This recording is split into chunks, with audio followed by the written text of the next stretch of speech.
वालेकुम सर। वालेकुम सलाम।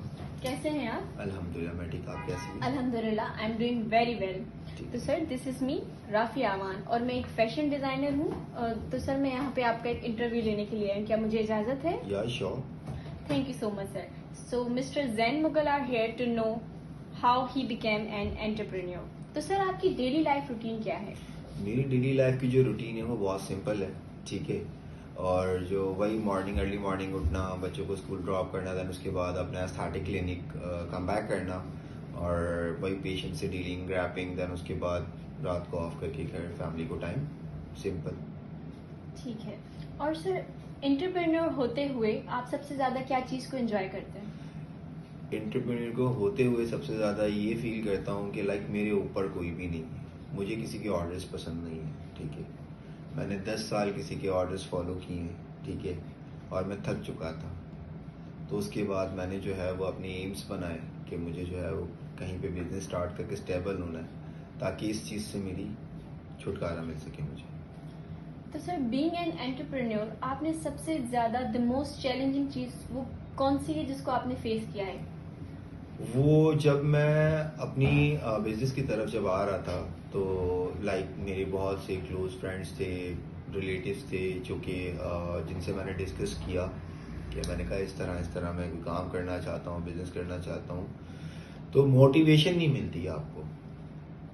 सबसे ज़्यादा चैलेंजिंग ये है कि आपको मोटिवेशन नहीं मिलता कहीं से भी। तो अगर आप खुद पे कॉन्फिडेंट हैं, कॉन्फिडेंस है आपके अंदर, आप श्योर हैं कि आप ये कर सकते हैं, तो आप पूछे किसी से भी नहीं, आप काम कर लें, स्टार्ट कर लें, आप ज़रूर उसमें कामयाब होंगे। अगर आपने किसी से पूछा, आप वो काम कभी स्टार्ट नहीं कर पाएंगे। सबसे बड़ा चैलेंज मेरा ये था। तो सर सबसे ज्यादा सिग्निफिकेंट फेलियर आपने क्या फेस किया और उससे आपने सबक क्या सीखा? सब एक ही जवाब है मेरे पास इसका। उसका जवाब ये है कि कभी भी अपने किसी जानने वाले को, किसी रिलेटिव को अपने पास जॉब पे ना रखना, और ना ही कहीं जॉब पे लगवाना। इसके बाद कोई जवाब नहीं बचता कि मैं आपको ये बताऊं कि क्यों नहीं रखना या क्यों XYZ। ये बहुत बड़ा जवाब है। ये अक्सर लोगों को पता है कि इसके बाद क्या होता है उनके साथ। तो सिंपल जवाब है कि किसी जानने वाले को अपने पास ना रखना। अगर रखेंगे तो आप वहीं फेल हो जाएंगे। That's so impressive sir. अच्छा सर आप ये बताइए कि आप क्या ख्वाहिश करते हैं कि मैं कुछ और डिफरेंट कर सकता होता?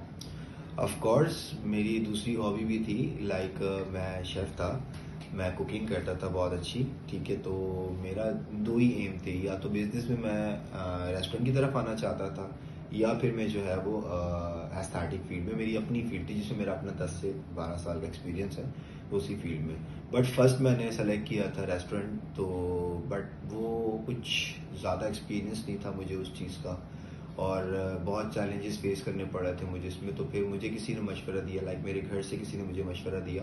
तो उन्होंने कहा कि आप जो है वो अपनी फील्ड में ही स्टार्ट करें तो आपको ज़्यादा बेनिफिट्स होंगे। सो मैंने डिसाइड किया और मैंने स्टार्ट किया। तो देन उसके बाद आई एम हियर टू सी कि मैं कहाँ पर हूँ। Thank you so much sir for being here. It's honor for me to take an interview of Jain Mughal. तो सर मुझे बहुत खुशी हुई आपका इंटरव्यू लेते हुए, और बहुत सारी चीज़ें मैंने आपसे सीखी हैं, बहुत सारी अच्छी चीज़ें सीखी हैं, बहुत सारे आपने मुझे नसीहत दी हैं। तो thank you so much for being here for me. Thank you so much. You welcome. अल्लाह हाफिज़। अल्लाह हाफिज़।